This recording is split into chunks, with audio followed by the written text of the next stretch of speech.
ધોરણ 12 વિષય ગુજરાતી પાઠ નંબર 2 ખીજડીએ ટેકરે સ્વાધ્યાયના જવાબો. પ્રશ્ન નંબર 1 નીચેના પ્રશ્નના એક એક વાક્યમાં ઉત્તર લખો. 1. ભોજાએ રહેઠાણમાં શું બનાવ્યું હતું? જવાબ: ભોજાએ રહેઠાણમાં ગોબો બનાવ્યો હતો. 2. ભોજો કઈ વાતથી દુઃખી હતો? જવાબ: ટાઢમાં કપડાના અભાવે નાગા પૂગા બાળકો ઠૂંઠવાતા હતા એ વાતથી ભોજો દુઃખી હતો. 3. પસાય તો શા કારણે જ ભોજાને મારતો? જવાબ: ગુનાની પરાણે કબૂલાત કરાવવા અને મુદ્દા માલનો પતો મેળવવા તેમજ એ સ્થળે બતાવવા પસાય તો ભોજાને મારતો.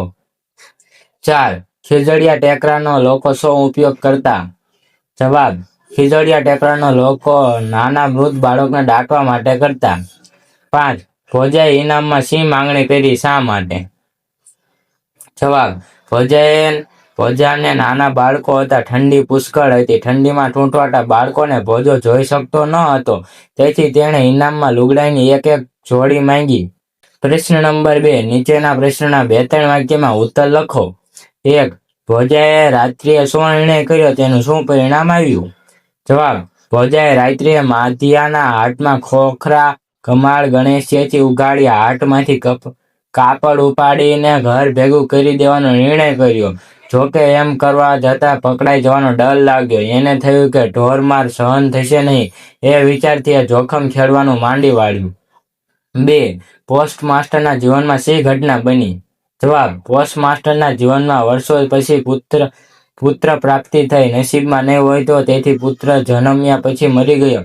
પોસ્ટ માસ્ટરને તેથી ભારે આઘાત લાગ્યો. એ બાળકની પાછળ તેને સારું એવું દાન પુણ્ય કર્યું. માધવજીની દુકાનેથી ઊંચામાં ઊંચી રેશમી કાપડ લઈને મૃત બાળકને તેમાં વીંટાળીને ખીજડીએ ટેકરે દાટી દીધો. 3. ભોજો પોસ્ટ માસ્ટરનો ઉપકારી શી રીતે બન્યો? જવાબ: ભોજાએ ટેકરામાંથી દાટેલા પોસ્ટ માસ્ટરના મૃત બાળકના અંગ પરથી કપડું સરકાવી લેવાના ઈરાદેથી તેની કબર ખોદી. ત્યાં તો તે અચેતન બાળક સળવળી ઉઠ્યું. ભોજાએ જોયું તો એ બાળક જીવતું હતું. ભોજો બાળકને લઈને પોતાના ઘરે આવ્યો. તેની પત્નીએ તેને પોતાની ગોદમાં લીધો અને અનેક મનોમંથન પછી ભોજાએ પોતાના ગુનાની કબૂલાત કરી લીધી અને એ બાળક પોસ્ટ માસ્ટરને સોંપી દીધું. આ રીતે જીવિત બાળકને મળતા પોસ્ટ માસ્ટરને અત્યંત ખુશી થઈ ગયો. આમ આ રીતે પોસ્ટ માસ્ટર અને તેના પત્ની ભોજાનો ઉપકારી બન્યો. 4. પોસ્ટ માસ્ટરની પત્નીએ પોસ્ટ માસ્ટરને શો ઠપકો આપ્યો? તેનો પોસ્ટ માસ્ટરે શું જવાબ આપ્યો? જવાબ: પોસ્ટ માસ્ટરની પત્નીએ પોસ્ટ માસ્ટરને ઠપકો આપતા કહ્યું, હું તો તમને પહેલે જ કહેતી હતી કે દાટવા જવાની ઉતાવળ ન કરો, ડાક્ટરને તેડાવીને પાકી ખાતરી કરાવો, પણ તમે માન્યા નહીં. પોસ્ટ માસ્ટરે તેની પત્નીને જવાબ આપતા કહ્યું, આપણા ભાગમાં હતો તો પાછો આવી પૂગ્યો ને. 5. ભોજાએ ઇનામમાં શી માંગણી કરી, શા માટે? જવાબ: ભોજાએ ઇનામમાં પોતાના બાળકોને પત્ની માટે એક એક જોડી કાપડ માંગ્યું, કારણ કે તેના છોકરા નાનકડા હતા અને તેની પાસે પહેરવા કપડાં ન હતા અને અત્યંત ઠંડીમાં બાળક હિજરાતા હતા અને પત્નીની આબરૂ ઢાંકવા પણ કપડાં ન હતા. પ્રશ્ન નંબર 3 નીચેના પ્રશ્નના સવિસ્તાર ઉત્તર લખો. 1. ખીજડીયા ટેકરા પાઠમાં બનેલી ઘટનાનું વર્ણન કરો. જવાબ: ખીજડીયા ટેકરા પાઠમાં સૌપ્રથમ એ ઘટના બની કે પોસ્ટ માસ્ટરને ઘરે ઘણા વર્ષો પછી પુત્રનો જન્મ થયો, પરંતુ કમનસીબે તે જન્મ્યા પછી તુરંત મૃત્યુ પામ્યો. પોસ્ટ માસ્ટરે તે અદભાગી બાળકને પાછળ સારું એવું દાન પુણ્ય કર્યું. કાપડના વેપારીને ત્યાંથી કિંમતી રેશમી કાપડ લઈને તેમાં વીંટાળીને બાળકને ખીજડીયા ટેકરે દાટી દીધું. આ તરફ ભોજો નામનો એક ગરીબ માણસ પોતાના ઠંડીમાં ઠૂંઠવાતા બાળકોનું દુઃખ ન જોવાતા એના નાના બાળકની કબર ખોદી તેના પર ઢાંકેલું કપડું લેવા ગયો. ત્યાં એ બાળક સળવળ ઉઠ્યું. ભોજાએ બાળકને ખાડામાંથી ઊંચકી લીધું અને પોતાના ઘરે લઈ ગયો અને અનેક મનોમંથન કર્યા પછી તે બાળકને પોસ્ટ માસ્ટરના હાથમાં સોંપી દીધું. આમ પોસ્ટ માસ્ટરના જીવનમાં તેનું મૃત બાળક પાછું આવ્યું.